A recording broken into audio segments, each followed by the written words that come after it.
Shalom bagi kita semua, orang-orang yang terkasih di dalam Yesus Kristus Tuhan.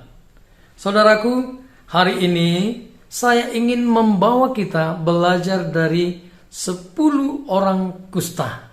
Kisah 10 orang kusta yang disembuhkan oleh Tuhan Yesus. Mari kita siapkan hati kita berdoa. Ya Allah ya Bapa, kami siap menerima taburan firman-Mu.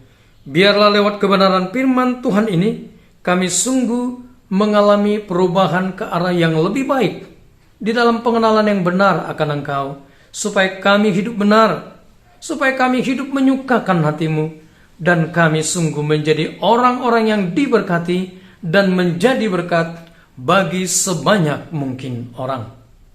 Pakai hamba-Mu menjadi saluran berkat-Mu. Dalam nama Tuhan Yesus, haleluya, amin.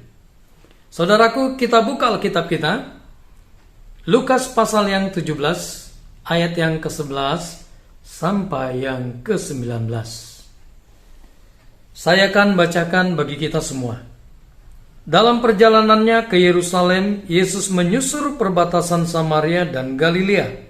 Ketika ia memasuki suatu desa, datanglah 10 orang kusta menemui dia. Mereka tinggal berdiri agak jauh dan berteriak, "Yesus, Guru, kasihanilah kami." Lalu ia memandang mereka dan berkata, "Pergilah, perlihatkanlah dirimu kepada imam-imam."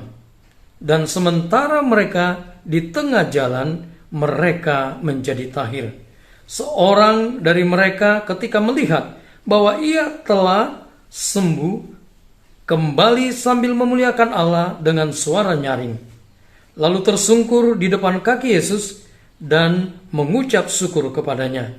Orang itu adalah seorang Samaria. Lalu Yesus berkata, "Bukankah ke-10 orang tadi semuanya telah menjadi tahir? Di manakah yang 9 orang itu? Tidak adakah di antara mereka yang kembali untuk memuliakan Allah selain daripada orang asing ini?" Lalu ia berkata kepada orang itu, "Berdirilah dan pergilah, imanmu telah menyelamatkan engkau." Saudaraku, berdasarkan kebenaran firman Tuhan ini, saya memberikan judul khotbah saya, Respon atas kebaikan Allah. Respon atas kebaikan Allah. Hari ini kita akan belajar, ada 2 respon atas kebaikan Allah yang sudah diterima oleh 10 orang kusta ini, di mana Yesus memberikan pertolongan, menyembuhkan, mentahirkan mereka dari kustanya.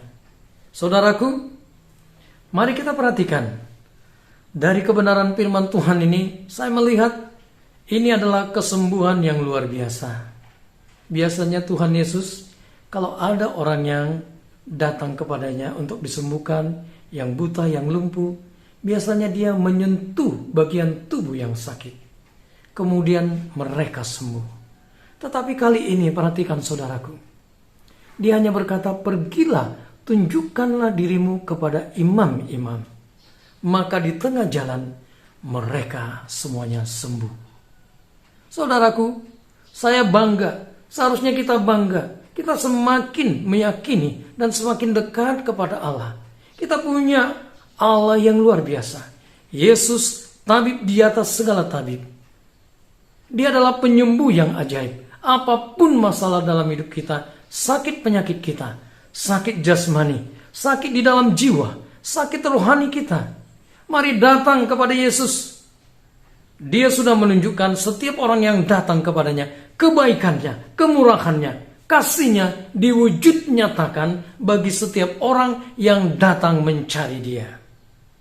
10 orang kusta sembuh, dan setiap kita yang datang kepada Kristus, maka Tuhan Yesus akan menyembuhkan kita, memberikan jalan keluar atas permasalahan yang ada di dalam kehidupan kita. Ini adalah kebenaran yang pasti yang Tuhan tunjukkan lewat firman ini. Nah saudaraku, setelah kita tahu kita memiliki Yesus sang penyembuh yang ajaib, nah bagian kita bagaimana? Tuhan ingin respon kita Nah, mari kita perhatikan ada dua respon. Yang pertama, orang Samaria. Orang Samaria datang kepada Yesus kembali dan dia tersungkur. Dia menyembah. Dia mengucap syukur kepada Yesus yang sudah memberikan kesembuhan, pentahiran atas kustanya. Nah, saudaraku, ini adalah respon yang benar. Tuhan Allah ingin, Yesus ingin saya dan setiap kita menjadi orang-orang yang memiliki dan menjadi jenis orang yang tahu mengucap syukur, yang tahu berterima kasih ketika kita menerima, menikmati kebaikan Allah di dalam hidup kita, menikmati kasih-Nya, menikmati kemurahan-Nya, menikmati pertolongan-Nya di dalam hidup kita. Mari saudaraku, kita datang mengucap syukur, kita datang merendahkan diri. Saudaraku, di dalam Mazmur 50 ayat yang ke-23a dikatakan demikian.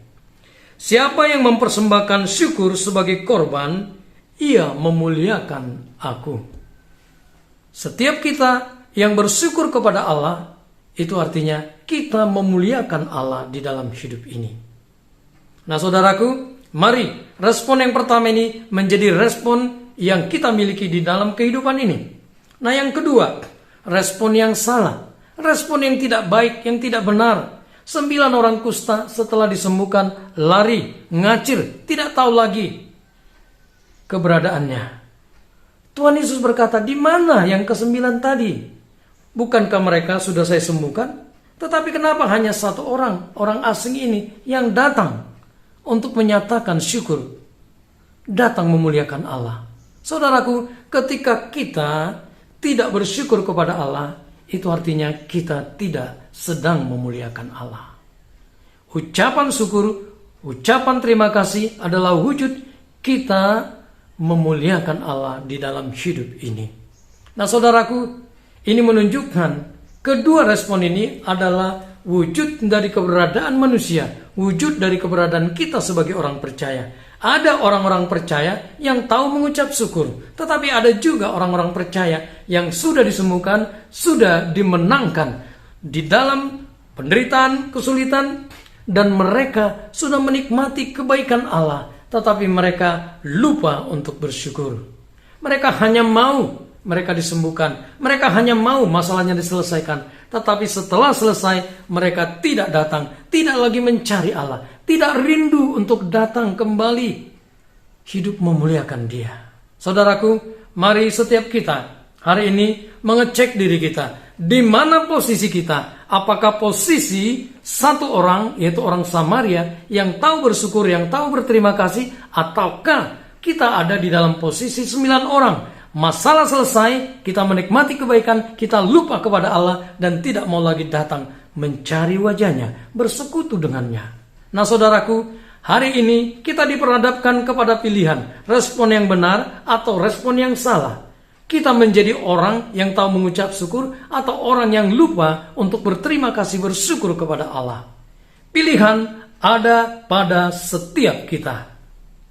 Nah saudaraku, biarlah kebenaran firman Tuhan ini membawa kita untuk lebih maju di dalam kehidupan rohani kita. Menjadi orang-orang yang diberkati dan menjadi berkat bagi sebanyak mungkin orang. Kita berdoa. Bapa, hamba telah selesai menyampaikan firman-Mu, sempurnakanlah firman ini, dan bagi kami, biarlah kami semakin maju, semakin mengalami perubahan dalam hidup ini, menuju keserupaan dengan Kristus. Terima kasih Bapa, dalam nama Tuhan Yesus, haleluya, amin. Saudaraku, demikian firman Tuhan. Saya berharap setiap kita menjadi orang-orang yang memiliki respon yang benar. Kita jumpa di episode berikutnya. Tuhan Yesus memberkati kita semua. Shalom.